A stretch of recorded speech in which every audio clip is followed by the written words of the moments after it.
Bonjour à tous, aujourd'hui une nouvelle vidéo plus théorique, celle-ci sur la cristallisation du miel, un vaste sujet. Allez, c'est parti, on démarre tout de suite.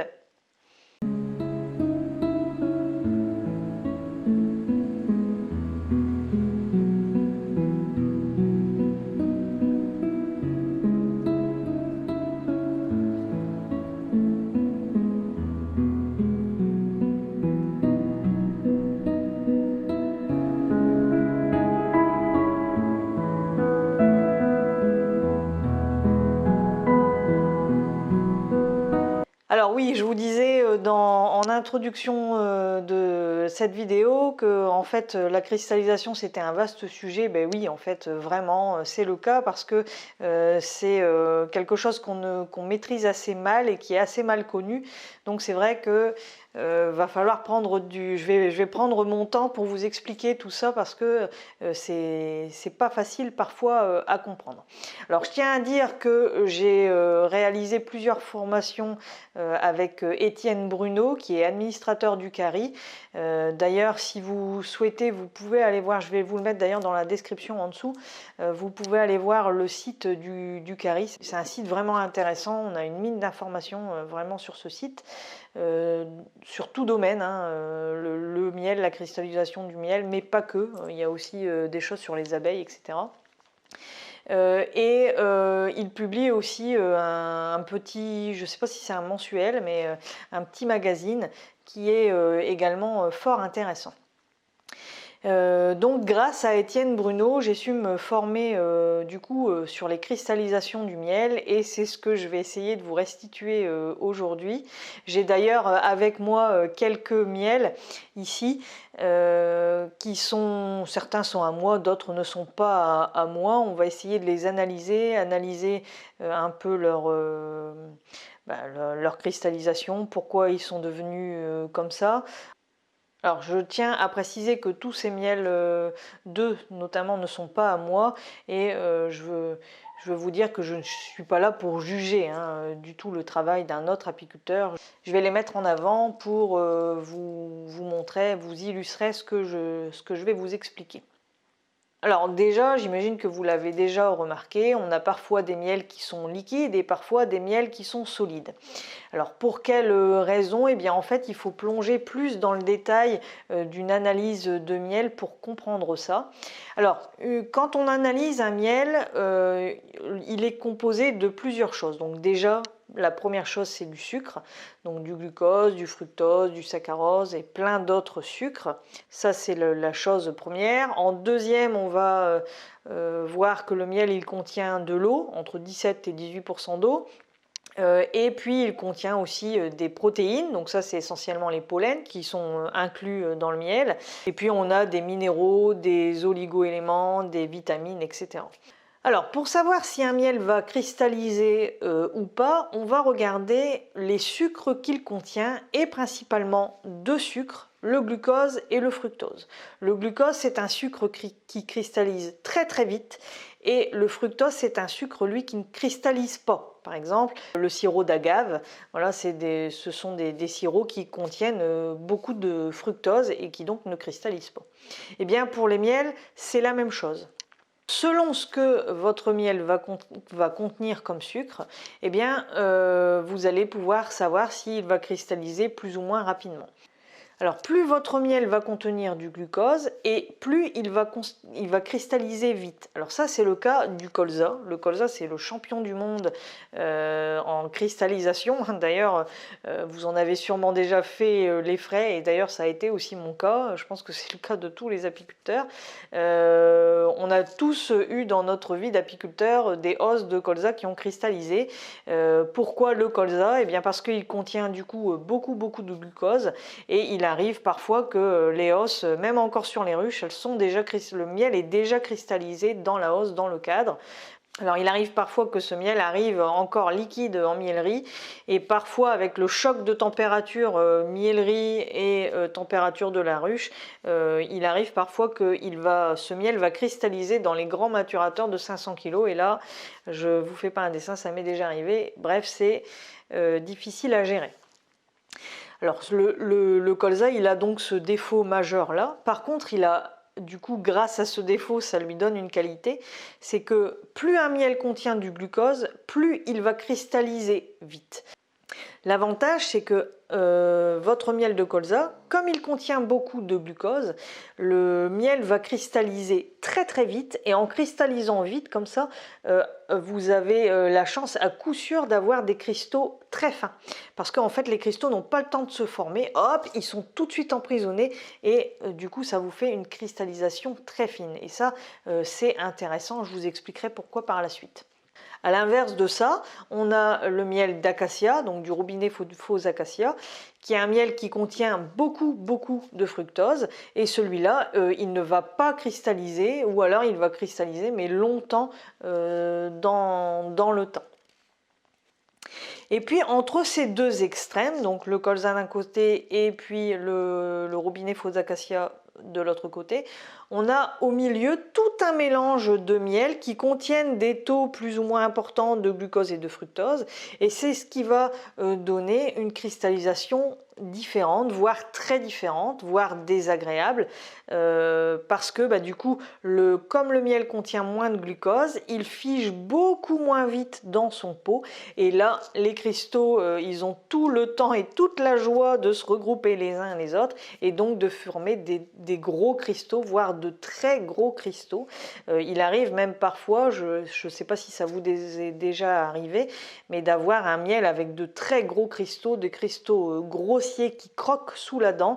On m'a déjà même d'ailleurs demandé en magasin si certains apiculteurs ne mettraient pas du sucre en poudre dans leur sucre. Eh bien non, hein, c'est naturel, le miel naturellement il va cristalliser comme ça, et c'est dû uniquement au sucre qu'il contient.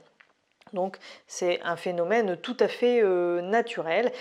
Et donc tout le jeu et tout le travail de l'apiculteur, ça va être ça, de savoir diriger la cristallisation de ces sucres pour avoir un miel avec une cristallisation qui est agréable en bouche. Et ça, c'est un véritable savoir-faire qu'on met des années à maîtriser. Alors, certains m'ont déjà également demandé pourquoi dans les supermarchés le miel est toujours liquide.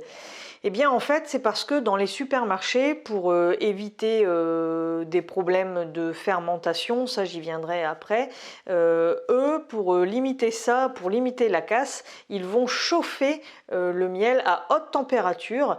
Comme le lait en fait, hein, c'est la même méthode de pasteurisation. Ils vont chauffer le miel à une température très élevée et hop, ils vont descendre très vite la température.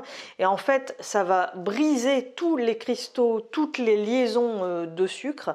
Et du coup, le miel va devenir liquide. Et il va rester liquide comme ça pendant longtemps. Mais de la même façon, en fait, les cristaux, avec le temps, ils vont recommencer à se former. Et c'est souvent d'ailleurs le cas, on voit souvent ces gros cristaux, la paf, qui tombent au fond. Ça se voit souvent dans les supermarchés, les pots de miel qui traînent comme ça pendant un peu longtemps.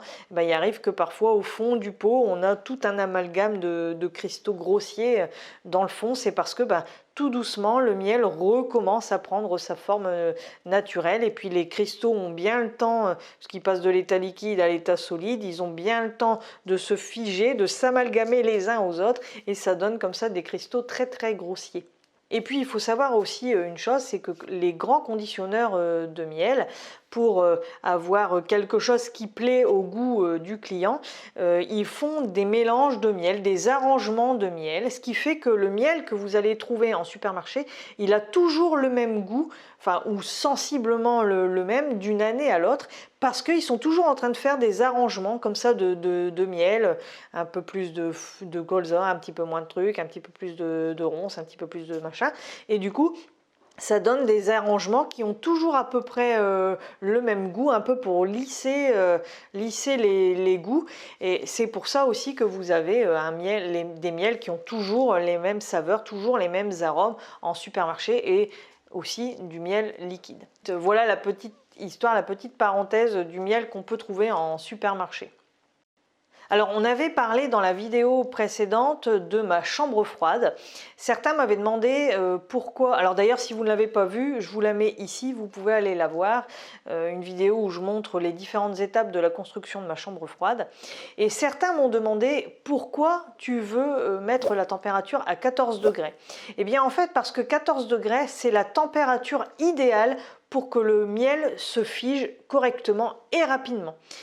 Et ainsi, en donnant la possibilité à mes miels de figer plus rapidement, ça va engendrer de cette façon-là des cristaux plus fins. Parce que, comme je vous le disais tout à l'heure, de la même façon avec le glucose que contient le colza, le glucose va prendre très vite en masse et du coup vous allez avoir des cristaux fins. Et bien c'est aussi un peu ce que je cherche à faire avec ma chambre froide, en faisant figer comme ça mes miels très rapidement, enfin plus rapidement qu'à la normale, ça me permet d'avoir des cristaux un peu moins grossiers. Alors attention, j'aurai pas sur tous mes miels une cristallisation fine, hein, c'est pas le cas parce que malgré tout dans cette chambre froide certains miels vont rester encore longtemps liquides parce qu'ils contiennent plus de fructose, mais ça va éviter que mes miels contiennent de gros, très gros cristaux qui vont même d'ailleurs tomber dans le fond de mon maturateur de 40 kg. Ça va permettre d'avoir un miel un petit peu plus homogène. Voilà, je pense qu'on a fait un peu le tour de cette fameuse théorie sur la cristallisation. Je pense, je ne vais pas rentrer plus dans le détail que ça, je pense que ça n'en vaudrait pas la peine et il n'y aurait pas forcément vraiment d'intérêt. Maintenant, je vais vous présenter les différents défauts qu'un miel peut avoir. Donc on a parlé tout à l'heure des cristaux grossiers, donc je vais vous le montrer ici. On a le cas type. Et vous voyez là, ici, rien qu'à l'œil, on le voit directement. Hein, voilà, vous voyez. Là, ça fait carrément comme du sable, en fait. Hein. Et bah, ça, c'est le cas typique d'un miel qui contient des cristaux grossiers, des cristaux qui vont casser, croquer sous la dent. Alors c'est pas parce que un miel contient des cristaux grossiers comme ça qu'il va être mauvais, hein, pas du tout. Hein. C'est juste bah, que ça va être un petit peu plus désagréable en bouche. Alors par contre, certaines personnes vont adorer ce type de miel parce qu'ils vont vous dire que c'est le miel de leur enfance. Et oui, en fait, parce que ben, dans le temps, hein, les personnes âgées, quand elles récoltaient leur miel, elles le prenaient directement sorti d'extracteur et elles le mettaient tout de suite en pot à la fin de l'extracteur, à la fin de l'extraction. Et donc le miel avait tout le temps pour figer. Et ça donnait comme ça un aspect très granuleux. C'est pour ça que certaines personnes vont vous dire que ça c'est toute mon enfance, tous mes souvenirs d'enfance. Ben oui, en fait. Hein. Voilà. Et à l'inverse de ces cristaux très grossiers, on peut avoir ici, alors ça c'est un de mes miels, hein, mon miel qui a été primé. On peut avoir une cristallisation à l'inverse très agréable, une cristallisation très fine, vous voyez, où là ça vous fait carrément une crème, hein, une crème à tartiner. Alors on voit quand même qu'il y a un petit sablage, mais qui est vraiment bien plus fin. Et là, on a un miel qui va pouvoir être tartinable, crémeux, ce qu'on appelle crémeux. Alors ça, dans la prochaine vidéo, je vous expliquerai comment on fait pour avoir un miel crémeux et comment on fait pour... c'est ce qu'on appelle l'ensemencement. C'est ce qu'on appelle ensemencer un miel et je vous présenterai ça dans la prochaine vidéo. Donc là, c'est le crémeux, c'est un sablage fin. Donc là, je vous ai présenté la cristallisation du miel. Après, on a des miels qui vont comporter des défauts visuels. Donc ça va être le cas par exemple sur celui-là. Donc là c'est pareil, hein, c'est toujours un de mes miels. Et ici vous voyez, il y a des marbrures qui apparaissent sur tout le pot là. Alors c'est un vieux pot, hein. Le pot date d'1 an. C'est un pot qui n'a pas été vendu chez un revendeur. Ici, on a un autre type de marbrure, vous voyez, donc là c'est encore plus flagrant, hein. Regardez, et en dessous aussi, ici avec du miel de tilleul, voilà, on a ici le cas également aussi ici, ça se voit un peu moins, mais les marbrures sont également présentes. Alors sur ces défauts là de cristallisation, hein, ceux que je viens de vous montrer, eh bien en fait ce sont des défauts qu'on appelle mineurs. Pourquoi? Parce qu'ils n'ont aucune influence sur le goût, c'est juste visuellement, visuellement parlant qui va être différent et que les clients ont plus de mal à acheter ce type de miel là parce qu'au niveau visuel c'est vrai que c'est pas très agréable à regarder. Alors comment ça arrive ça? Quand le miel va être mis en pot, ensuite, il va subir un choc de température. Donc c'est le cas s'il reste dans votre pièce, si votre pièce elle avait été chauffée quand vous avez fait la mise en pot et puis qu'après elle n'est plus chauffée, donc la température elle descend. Ou c'est le cas par exemple quand on va aller faire des marchés, notamment les marchés de Noël, hein, c'est vraiment le cas, quand il fait froid ou très froid sur les marchés de Noël, donc il passe de la miellerie, chez moi en l'occurrence où il fait 15-20 degrés, à un marché de Noël où parfois il gèle, donc vous voyez l'énorme choc de température, et bien c'est ça en fait qui va amener des marbrures à votre miel. Donc le miel en fait, ce miel qui se trouve dans le pot, il va prendre froid, il va se figer, enfin il va se rétracter, le pot en verre lui il va pas bouger, hein, il va accepter cette différence de température. Et du coup, il y a une couche d'air qui va se former entre votre miel qui s'est un peu resserré et votre pot qui lui n'a pas bougé. Et en formant cette petite poche d'air, eh bien les cristaux, on va voir apparaître les cristaux et c'est pour ça que les marbrures vont apparaître. Donc ça, il faut le prendre en considération, surtout quand on fait des marchés de Noël. Moi, ça m'est arrivé plusieurs fois, c'est qu'on prend des gros stocks de miel et s'ils ne sont pas vendus sur les marchés de Noël, il faut savoir qu'après c'est la catastrophe, ils ont plus de difficultés à être vendus malgré que la marbrure ne change rien à ses qualités gustatives, c'est juste un défaut visuel. Ça va être aussi le cas par exemple dans les magasins qui stockent votre miel, des magasins qui sont peu ouverts, qui ont peu de jours d'ouverture, ou des magasins qui ne sont pas chauffés dans des grands hangars, dans des grands entrepôts. Moi j'ai certains magasins comme ça, eh bien je sais que je ne dois pas déposer beaucoup de pots de miel dans ces magasins là parce qu'il y aura des marbrures. Alors pour cet autre défaut, là on n'est plus sur le même type de défaut, on est plus sur un défaut majeur. On a ici ce qu'on appelle un déphasage, c'est-à-dire que les cristaux de glucose sont tombés dans le fond, jusqu'ici. Et puis ici on a tout le fructose et un peu d'eau qui surnage au-dessus. Alors quand on a des miels comme ça, c'est typiquement un miel qui contient trop d'humidité.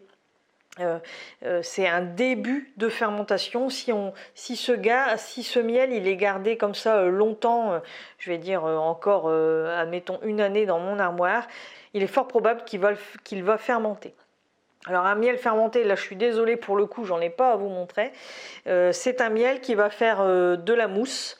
Ça fait carrément un pétillant de miel, et il n'est pas rare que quand on l'ouvre le couvercle, ça fasse pof, comme une bouteille d'eau gazeuse hein, qu'on ouvre, psh, ça fait une petite déflagration parce que en fait le miel est en train de fermenter et donc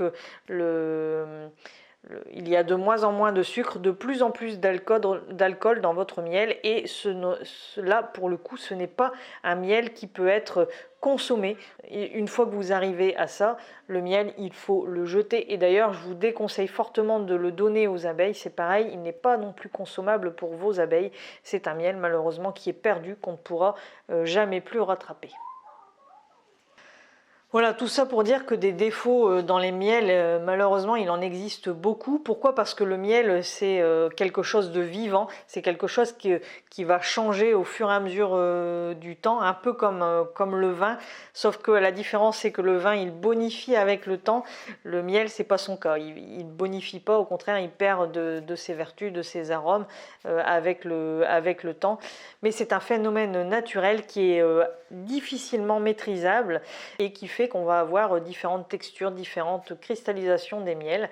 Et d'ailleurs, je dirais que comparativement aux grandes surfaces dont je parlais tout à l'heure en début de vidéo, c'est que quand vous avez un miel qui cristallise comme ça de façon grossière, de façon anarchique, c'est un peu une sorte de gage de qualité. Vous savez que l'apiculteur qui va vous vendre ça, quand les cristaux sont un peu grossiers, pris dans la masse, c'est que le miel n'a pas été chauffé avant de vous être vendu. Mais ça, c'est presque, j'ai envie de dire, une autre histoire dont je vous parlerai la prochaine fois, parce qu'on va parler du défigeur. Donc ça, c'est la prochaine vidéo. Je vais vous expliquer comment j'ai constitué mes défigeurs, comment je les ai fabriqués avec peu de choses, peu de matériel. Je vais vous expliquer donc la température idéale pour défiger un miel. On va parler du taux de HMF, etc. Et je vous montrerai ça dans la vidéo de la prochaine fois. Voilà, alors j'espère que cette vidéo est terminée, j'espère qu'elle vous a plu, même si elle était un peu plus basée sur de la théorie. J'ai essayé de faire court et bref, pour ne pas partir dans plein de choses. Il y avait encore beaucoup de choses à faire, mais déjà dans une première vidéo, je pense que c'est déjà très bien. Ça permet d'avoir une idée un peu du pourquoi, du comment mon miel se devient comme ci ou comme ça, et pourquoi quand je l'achète en supermarché, il est tout le temps liquide. Voilà, au moins vous avez déjà quelques éléments de réponse. J'espère en tout cas que cette vidéo vous aura plu. Moi je vous dis à très bientôt pour de nouvelles aventures.